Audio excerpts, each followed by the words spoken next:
Halo pemirsa, kembali lagi bersama saya Hila Salsabila akan menemani waktu Anda selama 30 menit ke depan dengan informasi terupdate dari sosial media warga Purwasuka yang akan dibahas dalam Suara Net.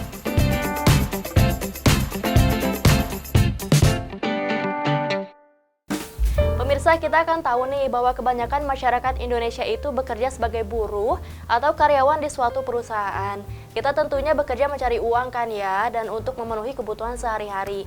Namun apa tanggapan pemirsa nih jika mendengar kabar bahwa ada keluarga atau kerabat yang pekerjaannya terombang-ambing dan haknya tidak terpenuhi. Ditambah ada masalah lain dengan pemerintah setempat mengenai pajak yang semakin mempersulit keadaan itu.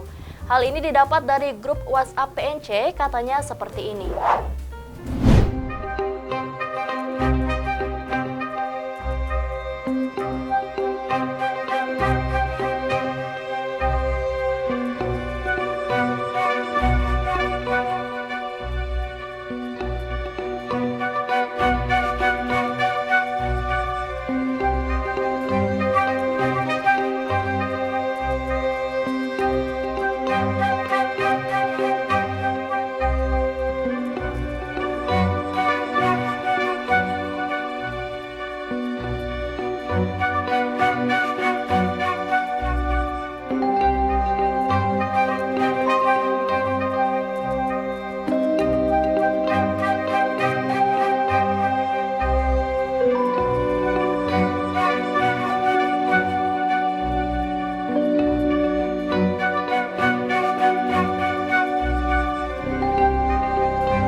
Nah, untuk lebih jelasnya, kita akan terhubung dengan Bapak Cahya Syihab.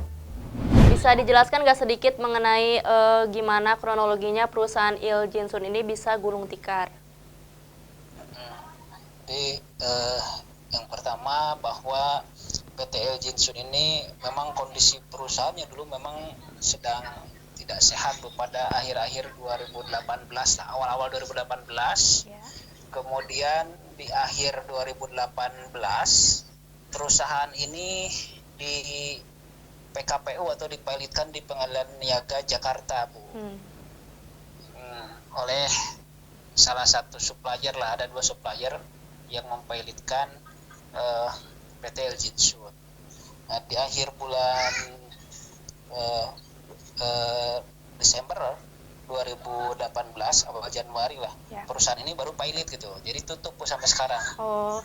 Nah Pak, ini ada permasalahan lainnya itu tentang plang pajak dari Bapenda ya Pak? Itu berimbasnya pada apa Pak? Apakah minat investor yang semakin berkurang untuk membeli aset tanah bangunan? Betul, karena gini Bu, seharusnya pemerintah ini lebih peka, dan saya pikir pemerintah pun paham tentang peraturan undang-undang kepailitan, juga undang-undang perpajakan, bahwa tagihan dalam kepailitan itu seharusnya pemerintah mengajukannya kepada kurator. Nah ini kan belum, sehingga ini proses lelang atau minat investor ini terhambat dengan hal-hal seperti itu. Nah, seharusnya kan pemerintah membantu kita gitu, mendatangkan investor. Kalau dari pihak Bapak sendiri, ini udah ada upaya nggak yang udah dilakukan atau akan dilakukan untuk menanggapi persoalan plang ini? Oh ya, pemasangan plang itu kan hari Kamis tanggal 30 Desember kalau tidak salah. Ya. Kemudian saya komplain ke Bapenda, kebetulan saya WA Pak Asep, kepalanya langsung, kepala PGSDM-nya. Saya minta beliau untuk melepasnya kaitannya dengan yang tadi saya sampaikan, karena bisa menghalangi minat investor. Maka kemudian di sana saya dengan Pak Asep bersepakat untuk dikomunikasikan dengan kurator, dan rencananya hari Rabu besok kita akan ada pertemuan dengan Pemda, Bu, dengan pemerintah, juga dengan tim kurator, dan dari kita, dari saya pribadi, dari kuasanya, dari karyawan. Hari Rabu besok, Bu. Ya, berarti respon yang didapat dari Bapenda ini akan ada pertemuan ya? Atau sebelumnya ada surat dulu yang datang, Pak? Atau? Ya, kita dapat surat hari Selasa kemarin. Terus hari Selasa. Ya, pertemuannya nanti hari Rabu tanggal. Hari Rabu. Rabu depan. Berapa hari Rabu ya? Ya Rabu depan lah, 4 hari lagi berarti, Senin, Selasa, Rabu. Ya Pak nih, masalah tadi tentang ini mengurangi minat investor, apakah selama 3 tahun terakhir ini emang nggak ada sama sekali investor yang minat, atau sebenarnya udah dilirik-lirik tapi emang belum dapat aja Pak? Atau nggak ada sama sekali? Sebenarnya yang sudah lirik-lirik itu banyak Bu. Ya. Kemudian yang mendekati juga sudah ada gitu. Nah tentunya kan selama ini kan investor itu komunikasinya dengan tim kurator yang ditunjuk oleh pengadilan. Nah ini yang mendekati sudah ada, tapi karena kemarin ada pemasangan seperti ini mengganggu juga komunikasi antar investor dengan tim kurator gitu. Ya. Berarti kalau lelangnya terganggu kan nanti hak-hak karyawan juga terganggu, Bu. Iya. Nggak laku perusahaannya. Berarti intinya di permasalahan plang ini pemerintah itu tidak sesuai aturannya ya Pak ya? Nah iya, tidak sesuai karena di dalam undang-undang kepailitan, di dalam undang-undang perpajakan, kalau perusahaannya pailit, maka segala tagihan itu ditujukan kepada kurator, termasuk pajak itu PBB. Maka seharusnya pemerintah itu Bapenda mengajukan tagihan kepada kurator, bukan memasang plang. Iya. Gitu. Ini yang terakhir. Nah, kalau dipasang plang siapa yang bayar, Bu? Iya, itu yang jadi pertanyaannya, makin bikin pusing. Iya, kalau dipasang plang itu ditujukan ke siapa, nanti yang bayar siapa? Nggak ditagihkan kan percuma. Iya. Nah ini Pak yang terakhir nih Pak, ada nggak harapan Bapak ke depannya untuk pemerintah terkait persoalan ini Pak? Ya, saya berharap gini, El Jinsun ini kan sudah lama tutup 2018 ya. Dan karyawan PT El Jinsun ini hampir setengahnya lebih, kurang lebih 1.000 ini rata-rata orang, hampir 1.500 orang Purwakarta Bu. Mereka sudah banyak yang menganggur. Jadi kami berharap pemerintah lebih peka dengan membuka lapangan-lapangan pekerjaan yang baru sambil rekan-rekan menunggu haknya gitu.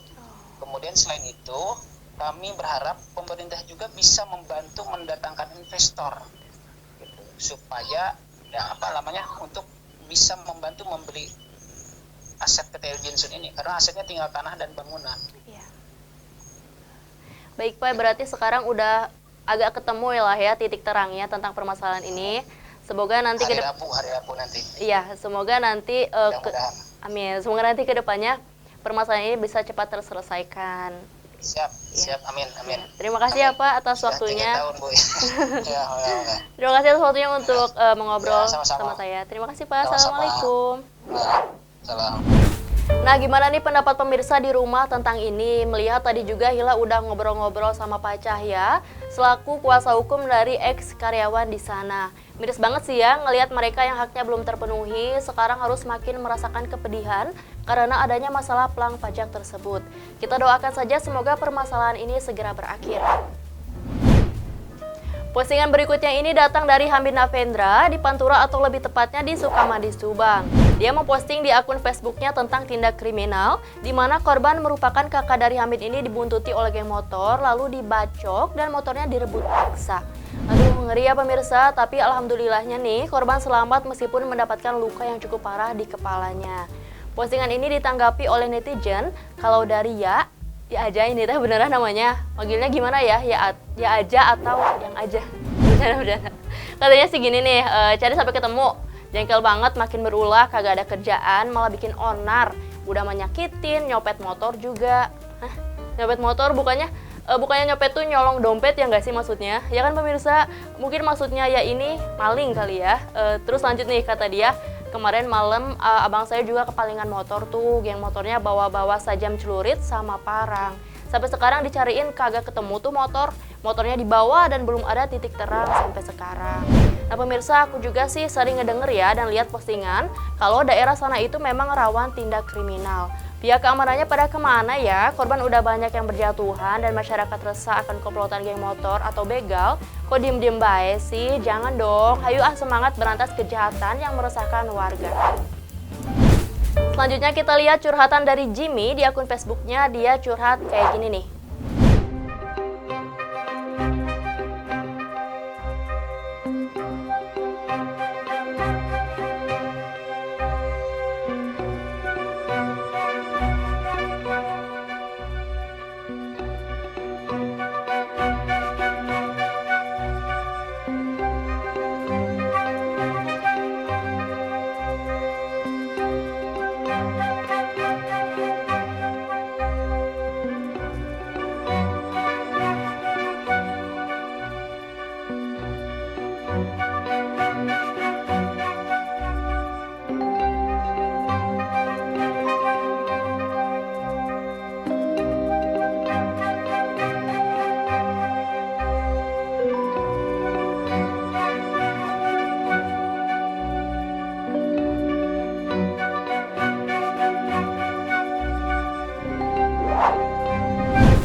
Jadi intinya dia itu dulu punya kios pasar di Pusaka Ratu dan sekarang pasar itu sedang dibongkar dan dibangun lagi oleh Pemda dan sudah 90% hampir selesai.